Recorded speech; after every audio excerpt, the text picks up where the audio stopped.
한 곳이 주야간보 기준부터 먼저 하고요.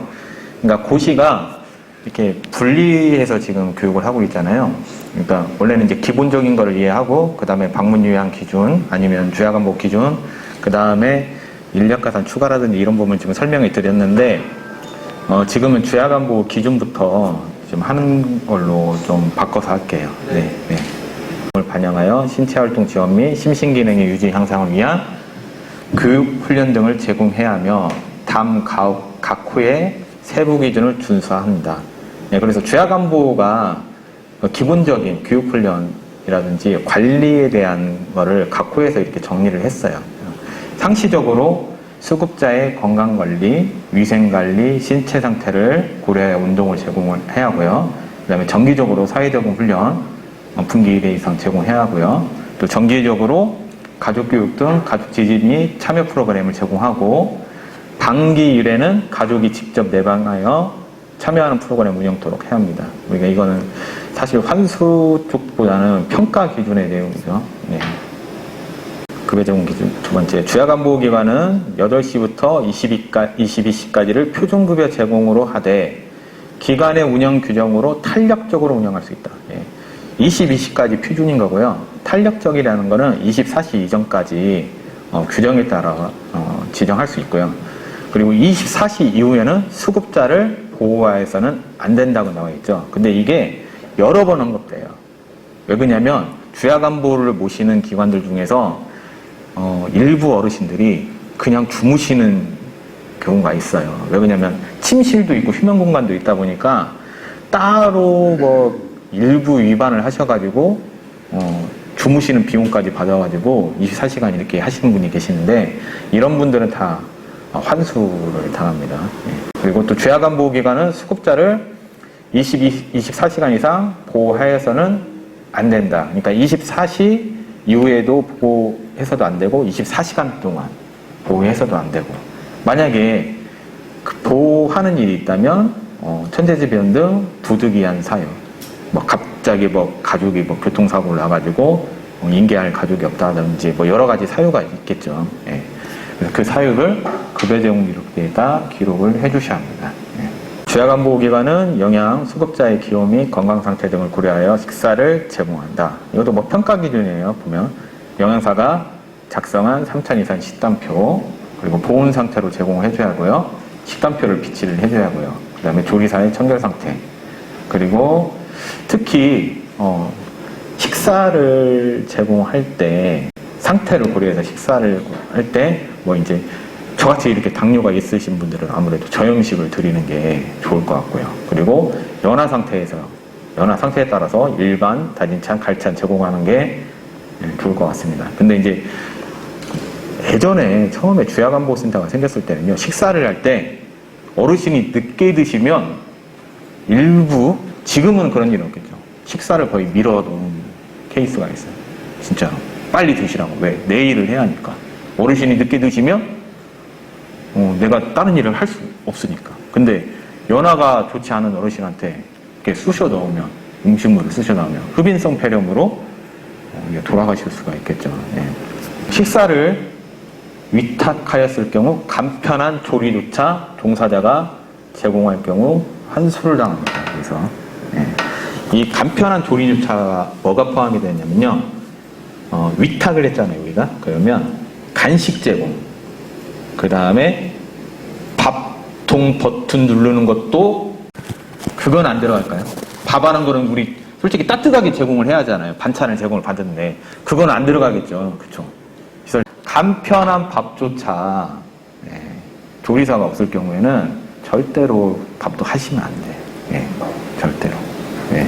전액 환수 당합니다. 자, 주야간보는 최근에 제가 아는 기관이 밥 해주다가 걸리셔가지고 반찬은 받고 밥은 센터에서 한 거를 걸리셔서 환수를 얼마 받으셨냐면 2억을 받으셨습니다. 여기 한번 보시죠. 자, 주야간보 식사 제공 시 주의할 것. 영양사가 배치된 위탁업체를 통해 입소자에 대해 체계적인 영양관리 계획 수립 및 급식질 관리도록 이루어야 하며 여기 또 내용들 보면 전략 위탁이라는 내용들이 또 있어요. 그래서 전략 위탁을 해야 한다. 자, 위탁하는 경우 시설에는 위탁 관련 서류 일체 등을 또 시군구에다가 또 제출을 하셔야 돼요. 예.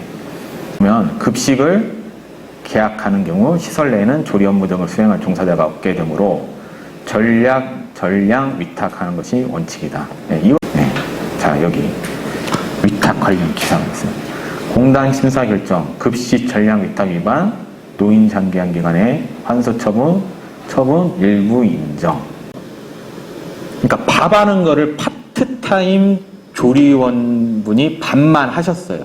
근데 충족 조건이라는 게 있잖아요. 우리 인권 충족. 그러니까 조리원은 파트타임이 인정이 아니라 풀로 근무해야죠. 평일 곱하기 8시간 일을 해야 하는데 파트타임 하는 조리원이 그 밥을 한 거예요. 그래서 공단이 100% 다 환수를 했는데 나중에 이게 법정으로 가가지고 그 충족은 안 했지만 조리원이 어느 정도 일하고 밥하는 시간만큼은 충실하게 일을 했기 때문에 그만큼은 환수해서 빼줬어요. 집단 급식소 이 기준이 일의 식수 인원이 50인 이상의 경우 시군구에다 신고하고 설치를 하셔야 합니다. 근데 여기서 식수 인원 기준은 종사자 포함이에요. 그리고 일의 식수 인원이 100인 이상 경우에는 영양사 채용. 취약안보기관은 1사등급의 치매 수급자에게는 인지기능 악화 방지 및 잔존 능력 유지를 위한 인지활동 프로그램을 제공해야 한다. 네. 그리고 주 월 10회 이상 제공하도록 노력해야 한다. 이거를 이어서 봐요. 5등급에서. 자, 취약안보기관은 5등급 수급자 및 인지지원 등급 수급자가 취약안보급여를 이용할 때마다 자, 여기서 이용할 때마다 라는 문구가 있어요. 근데 위에는 12회 이상 제공하도록 노력해야 한다 있어요. 이거를 이어서 보세요. 네. 분명히 자 5항에는 1에서 4등급만 그 다음에 6항은 5등급은 이용할다라고 언급되어 있는데 이게 잘못 읽어버리는 거예요. 우리가.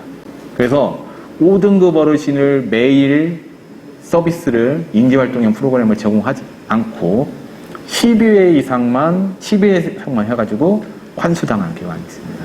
이거를 이어서 보시면 절대 안 됩니다. 제5항 및 제6항의 인지활동형 프로그램 제공은 제17조 제6항에 따른 인지활동형 프로그램 관리자가 수립한 프로그램 계획에 따라 프로그램 관리자 치매 전문 요양보호사가 또는 외부 강사가 회 60분 이상 제공한다. 자, 여기서 프로그램 제공자가 이렇게 언급돼 있어요. 프로그램 관리자나 치매 전문 요양보호사, 치매 교육을 받은 치매 전문 요양보호사, 그리고 또는 외부 강사. 자, 인지활동형 프로그램을 제공자를 일반 요양사로 등록했을 경우 인지활동형을 인증받을까요? 아니죠. 이 외에 일반 요양보호사가 제공하게 되면 환수를 당할 수 있다는 거죠. 그리고 프로그램 관리자는 푸간이라고 할게요. 매월 개별의 인지활동형 프로그램 계획을 수립한다. 우리 월간 프로그램 계획서를 수립을 하시는데 죄악안보 같은 경우는 매월 개별 프로그램이 수립이 안 돼 있으면 이것도 프로그램 관리자 수행으로 보지 않고 또 환수를 당합니다. 그리고 인지활동형 프로그램을 매월 60분 이상 제공하고 그 다음에 인지활동형 대상자의 프로그램 운영 일지를 작성한다. 자, 일반형하고 이게 또 질문이 많이 온 거예요. 일반형하고 인지활동형 대상자 같은 경우는 프로그램 일지를 같이 쓰냐 따로 쓰냐. 원래 근데 구분하여 따로 쓰는 게 원칙이긴 해요.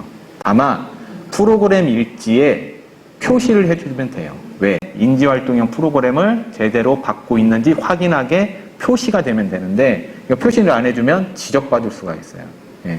그래서 꼭 표시를 해주셔야 돼요. 그리고 인지활동형 대상자한테는 업무 수행 일지를 작성을 해주셔야 합니다. 자, 수급자에게는 일회 13시간을 초과하여 주야간보급여를 제공한 경우 급여 제공 기록지에 수급자 등의 내용과 동의 내용과 요청 사유를 기재해야 하며 이 경우 주야간보기간 수급자의 휴식권을 충분히 보장하도록 노력해야 한다. 강남에서 서비스를 제공할 때 처음에 저희도 지금 이제 13시간까지는 아니더라도 거의 12시간 가까이 어르신을 모시니까 한 며칠 이용하시니까 입술이 막 다 터지시더라고요. 그래서 13시간을 참 모시는 거는 너무 힘들 것 같은데 그래도 부득이한 사유가 있잖아요. 퇴근을 늦게 하시다 보니까.